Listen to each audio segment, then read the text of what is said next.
मोर नमस्कार जय जगन्नाथ आशा करुच्छे समस्ते भलरे थे जमी पछपटे पोस्टर लगी आपण मैंने जापे मिस ओडिशा माने it's a big thing big responsibility एवं मु बहुत ही ग्रेटफुल एंड ब्लेस्ड कि मु टीम रो गोटे पार्ट हो पारछि आज मते सुजोग मिली किछिटा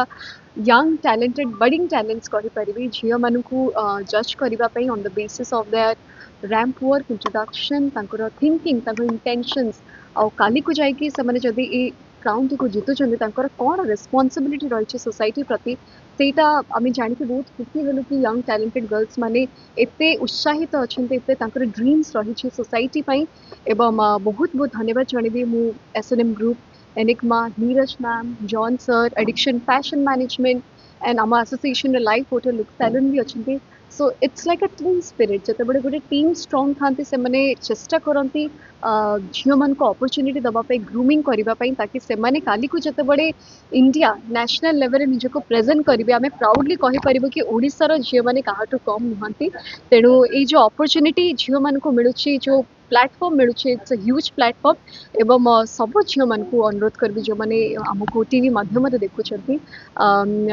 आजिका समय रे मॉडलिंग इंडस्ट्री हो कि फैशन इंडस्ट्री हो बहुत किसी स्कोप दूसरी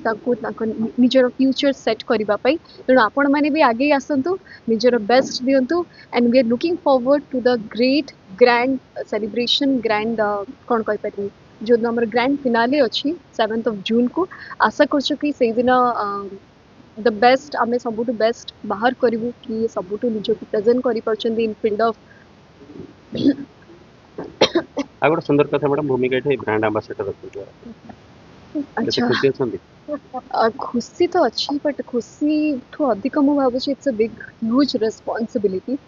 ब्रांड एम्बेसडर माने नुह कि हाँ मैडम आ इट्स ओके हाँ मैडम आ गोटे कथा बहुत गाँ गहली में बहुत सुंदर झील अच्छी मॉडलिंग जानते कि सुजोग पाऊना प्लाटफर्म पाऊना से कौन वार्ता रही मैडम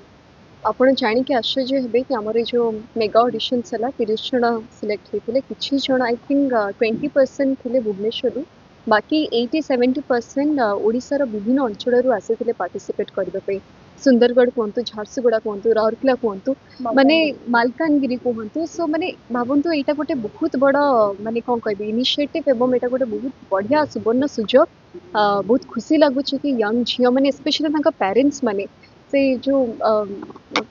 गोटे आइडिया थिला पूर्वर गोटे ऑर्थोडॉक्स फैमिली रो कि आगुरी जो आइडिया थिला कि झील मैंने बाहर को आसी पारिबेनी से माने मॉडलिंग करि पारिबेनी बट बहुत खुशी लगुच कि आजिका समय रे पेरेंट्स माने सपोर्ट करुछंती झील मैंने आसुछंती मु तो सब बड़े सब जगह